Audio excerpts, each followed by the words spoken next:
Thanks for tuning in to Her Why, and this is Practice Chats with Annie Robinson. Now, you might be wondering, what is Practice Chats? Well, we stole the idea from the Deep Blue podcast hosted by Jason Shepard. It's where we get to know athletes a bit better after practice. But that doesn't apply today because there's no off switch when it comes to Anna Metcalf. She's BYU's Director of Marketing and Fan Experience, and she's always on her game. Anna, thank you so much for being here. Thank you for having me. I'm very excited. Like I was saying, this is, I think, my first podcast, so this is a new experience. I'm so excited. It'll be so fun. A lot of people like to work or want to work in sports, but not everyone picks sports marketing. Mm-hmm. What made you want to go that route? To be honest, I don't think I really knew it was a job that existed until I kind of got into it as a student and was kind of like, oh, I kind of enjoy this. So like in high school, I wasn't an athlete, but I had a lot of friends that were, and like we're kind of in the athlete realm or like athletic realm. And I loved planning events, and I loved kind of, I was like team manager kind of thing and would keep score or whatever. And so really enjoyed kind of that aspect of the sports world. And so leaving high school, I was like, oh, I want to be a high school athletic director because I loved mine. And I was like, I want to be just like him. Not really knowing what other jobs there were in sports. And so when I came to BYU, there was a major called recreation management at the time. It's now experience design. And went into that and kind of got an idea of what the sports marketing world was just through both the major and kind of my experience with athletics as a student. And so I kind of discovered that and was like, oh, I really like this aspect of sports. Like you get to be involved in the game. You get to, have an effect on fans. You could have an effect on the athletes. And it just kind of felt like this perfect match of what I enjoyed doing and what I felt like my skill set fit. And so that's kind of how I fell into it and how I found it. And I love it. That's great. I think BYU is the perfect place for sports marketing, pursuing those types of things. Really is. It's so awesome. When someone asks what you do for BYU athletics, how do you explain that to them? That is a great question. It probably changes every time too that I say. I always like my generic answer is like, oh, I just do marketing. Yeah. Because most people like if I go into the whole ordeal of it, they're like, that's a lot. Oh, what is that? Yeah. So sometimes I'll explain it as production. But like my short answer is it's everything. When you're sitting in your seat at the game, it's everything you see, hear, feel that isn't the game itself. So the music that's playing, the band, the cheerleaders, the little games that they play on the field or the court, what you see on the video board. I work with all those groups and coordinate all those groups. That's amazing. That's a lot. It's a lot, but it's so much fun. I kind of joke, but it's also not entirely a joke that on game day, I don't actually do anything. I'm not pressing the buttons for the video board. I'm not down on the field telling contestants where to go and what they're doing. I'm not coaching the cheerleaders or Cougarettes or directing the band. I'm just telling all those groups like when to go and when it's their turn and coordinating them. Yeah, so you're all behind the scenes. 100% behind the scenes, which I prefer. I love it. What are some types of things that you do that people wouldn't really go, oh, you do that? Like because you are a lot behind the scenes. It is a lot behind the scenes. Yeah. I think the thing that people probably just don't realize is that everything they're experiencing on a game day is very much intentional and orchestrated. Obviously, there's like situational things, while every game is, okay, there's 4 quarters and there's a halftime and there's a pregame and post, whatever.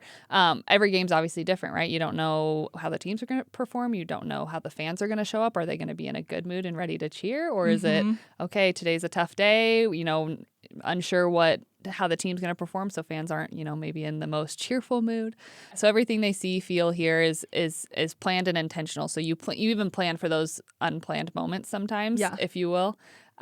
Being prepared for, okay, if we go into overtime, how are we handling that? If we score a touchdown, if there's a turnover, what do we do to make sure that the fans still stay engaged and are still cheering on our team, even though there's like maybe not the most ideal thing that just happened. So you plan for those. So that's maybe something people don't always realize as part of the job. We always kind of joke, too, that marketing is the other duties as assigned, the kind of catch-all. So there's a lot of random things that kind of just fall under a job description. So, like, at my time as a student, I've driven Cosmo around or helped him get his uniform on. I've done the baby oil on the athletes for their photo shoots. You name it, I've probably done it. I've put backdrops up and all kinds of stuff. But it's really fun because every day is different and every season is different. So even though, there's 6 football games and X number of basketball games, and like I said, things stay the same. The day is never the same. The seasons change year to year, it makes it really fun and exciting. Yeah, it's so exciting. I wanted to ask you, there's such a quick turnaround in games. And so how do you plan for that? How do you, what does a typical week look like for you leading up to game day? Yeah. Is it just so chaotic, or do you have it all of the above? All of the above. Okay. So there's a lot of planning that goes in before the season starts. So right now, I'm in the thick of it in terms of planning for football and looking at the overall schedule of okay, what are the games that, we want to do big stuff for? We try and make sure that every game there's something new, something different, something to keep fans on their toes. So week to week, there's a lot of stuff that's been pre-planned, and it's just kind of the finer details of catch all and make sure all the ducks are in the row. Everyone has everything that they need to be prepared. But then it's also the unexpected things that come up, right? When all of a sudden, okay, we're on game 5 and we haven't lost a game yet. That's great. Mm-hmm. That was awesome last year, but it's okay, have we done everything we can to make this environment really great for these players to get win number 6 for them keep or the whatever. Momentum going. Exactly. Yeah. Exactly. Yeah. And so it's a lot of the planning happens ahead of time. So a typical week, I meet with kind of all of our groups on Tuesday, and we go over what's called a game script. So that's everything that's planned out during a game, and make sure that everyone's on the same page. Everyone, any requests that have been made prior to the season, or of hey, we want to do a timeout, or we want to do this. So that's all been taken care of. Wednesday, it's kind of just, again, making sure all the pieces are in place. Everything's ready to go. Thursday, we do a full run through at the stadium. So we're there for a few hours, going through every video board piece, every on-field piece. Again, making sure we have everything ready, any glitches are worked out, things like that. And then Friday, I typically don't put any meetings or anything on Friday because something will always come up. Yeah. And so Friday's just my free day. I usually spend it between the stadium and the office, just catching everything, making sure we're good to go. And then game day is another long day. We do a run through in the morning, and then I try and get out to Cougar Canyon and do a walkthrough. My team does Cougar Canyon. They do a fantastic job of that. So make sure everything's good there, do a quick walkthrough, Cougar walk, and then after Cougar walk, I go up to the press box, and I'm there pretty much till the end of the game. You're never slowing down. Never slowing down. It's super fun, though. It sounds so fun. You've done a lot of promotions and events with your team over the years. What would you say are a few that stand out and you're oh, that was a hit with the fans? They love this. I think there's ones that are my favorite versus maybe fan favorites too. There's probably a little bit of a difference there. Okay, some of my favorite things are, we've done it for a few years now, so it's kind of lost its steam, and I need to kind of revamp it. But there's these videos that we have that we use at football, and we've used them a little bit at basketball too. And they have kind of prompts on them, and it's get loud, get quiet, get. So it's kind of like a game for fans, and that one's one of my favorites because fans. The first time we played it, obviously they're kind of, we played the video. It took them a second to follow along and figure out what the bit was, and then they got it. And now when they hear it, at least after playing it for a couple seasons, when they would hear it, they immediately knew what it was. Yeah. And so they'd automatically you could kind of feel the energy get excited. And that's probably one of my favorites. The Cosmo stunts are always a favorite. Those are super fun. Same. Last year, putting him up on top of the video board, that was a big project we worked on for a long time, and that was really cool. To see fans' reaction and kind of build up and make sure that moment was the best moment it could be. So that was a fun one. I remember the Gonzaga game. Let's see, it would have been the 2019-2020 season, so it was right before COVID, and I think it was that season. All the seasons kind of run together. Anyway, we beat number 1 Gonzaga at home. And I just remember not only obviously the win in the game itself was fantastic, but it was one of those games where every single piece that wasn't part of the game, what we do, went perfectly.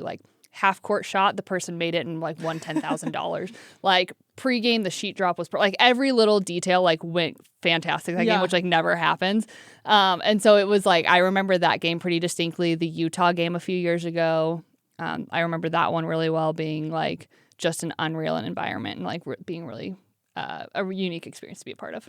I just think BYU is so special in that way. I've seen different colleges and stuff, and BYU just has a different energy.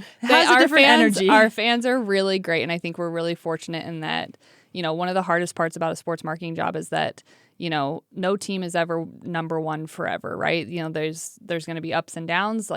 coaches are going to come and go, players are going to come and go, especially now with the day of transfer portal. And so you like building that fandom outside of that, and that loyalty that's going to endure all of those changes and the ups and downs can be really difficult. But I think we're really fortunate in that like Cougar Nation and our fans are fantastic and very loyal. And even after, some of our seasons where, we don't make it to a bowl game or whatever, they're still there and they're still loyal. They're still buying their season tickets. They're showing up, and it pays off, right? Because then we have the good seasons. You have the ups. Every down has an up. And so it's fun. Yeah.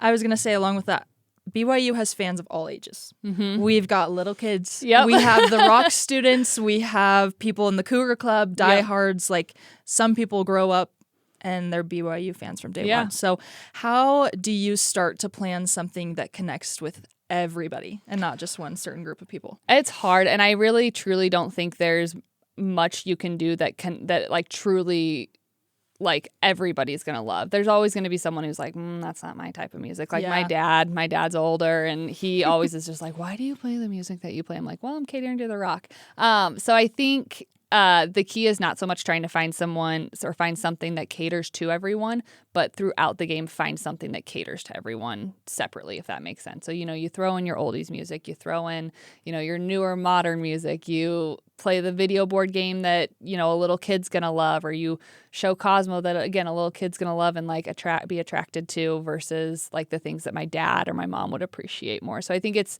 not so much finding a catch-all, but finding opportunities to make sure everyone has something that resonates with them. When you're brainstorming new ideas, how do you know when you've landed on something that you're like, oh, fans are going to love this? Like, are you constantly collaborating with other people, asking them what they think, and like, I want to know how that works. It looks different. Every idea or everything that's ever been done, it's come about in a different way.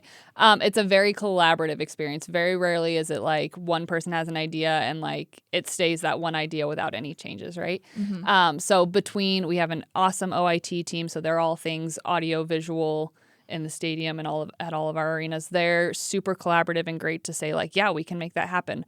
The people that are part of the dunk team and that also manage Cosmo, like they're super creative and out there and have great ideas and big ideas. I think we know when we've landed on a good one if like we kind of like, because we'll talk about things in the office and pretty openly.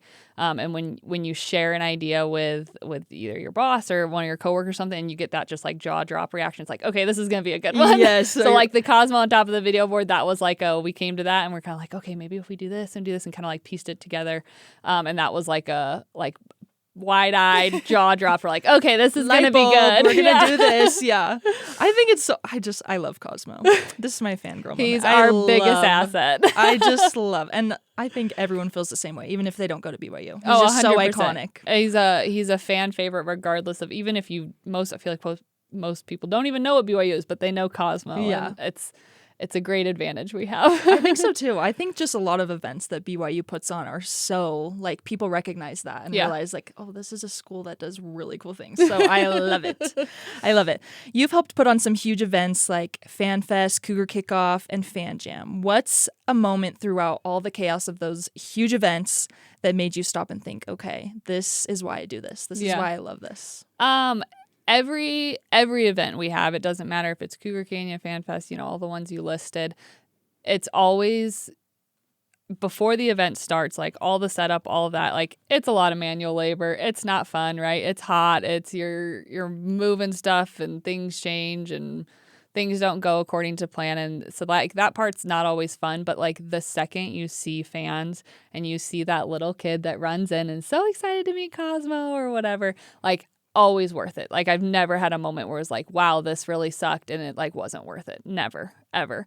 So that's always made it worth it in the end and been like a redeeming quality of the job is like that joy and that satisfaction. It's so selfish, but it's the best feeling in the world. You've been a part of BYU athletics for about 10 years now. Mm-hmm. You started out here as a student and now you're leading the fan experience. So what has this place and these fans meant to you personally? I think outside of like my work experience, this is where I truly kind of fell in love with sports. I didn't grow up with a family that was super like into being sports fans. Like we'd watch the BYU-Utah game every year because my dad was an alumni. My mom went to Missouri, and so we'd occasionally watch a football game or basketball game from St. Louis. So we'd watch a Cardinals game occasionally, or like when they went to the World Series, but very, very casual fans. My brother and my sister were super athletic. That gene just didn't make it to me. And so like, I think BYU is special to me because it's where I truly found like not only what I love doing for work, but it's like kind of where I first discovered like how special like being a sports fan can be, and like that experience as a fan of feeling really connected to a team and feeling, you know, they sometimes dictate your happiness and how your day is going to go, whether they win or lose, right? And that's I think that's part of the reason BYU has been so special for me, is it's been a cool experience to like find that fandom, but then I also think my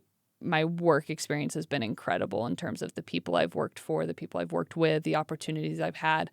I don't know what it would have been like anywhere else. I haven't worked anywhere else, which is I have always kind of considered a disadvantage in some ways of like I have zero work experience outside of BYU. And so if and when I ever go anywhere else, it'll probably be a little bit of a rude awakening. But I also feel so fortunate that I've had such a supportive group of people around me that make my job easy, but then also make it fun and make it a great experience. I love it. This is the last question for you, but it's very broad, and you kind of touched on it already, but what do you love most about getting to give these BYU fans that just grow up and experience this with their families? What do you love most about giving them those kinds of experiences? It is just so cool to think about. You know, a lot of people have a moment where they kind of remember becoming a fan of whatever team it was, whatever team they choose to support, whether it's, you know, they won the championship or they got a player on the team that, you know, became a franchise player, whatever it is. Like everyone has a memory of their first game, and it's really, really cool to know that, to be on the other side of it, of, you know, I can make these moments possible and memorable. And obviously it's not a me thing. It takes a village to make these games what they are. It's truly not one person. It is everybody.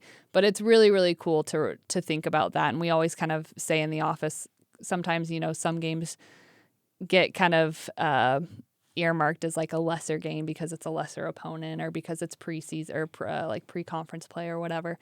But one thing that we talk about is every game is somebody's first game. Mm-hmm. And so making sure that what we're doing and that fan experience is still top tier, even if it's, you know, maybe not the biggest opponent, or it's a game that's on a Tuesday night versus a Saturday night or whatever it is. You know, someone's in the Marriott Center, someone's in LaVell Edwards Stadium for their very first time, and we want to make that special for them. I'm here with Anna Metcalf, Director of Marketing and Fan Experience here at BYU. You're so amazing. It was so fun to talk with you today, and we appreciate all that you do for the Cougars. So thank you so much. Thank you. Go Cougs. This episode was produced by me, Annie Robinson. Her Why is a production of BYU Radio.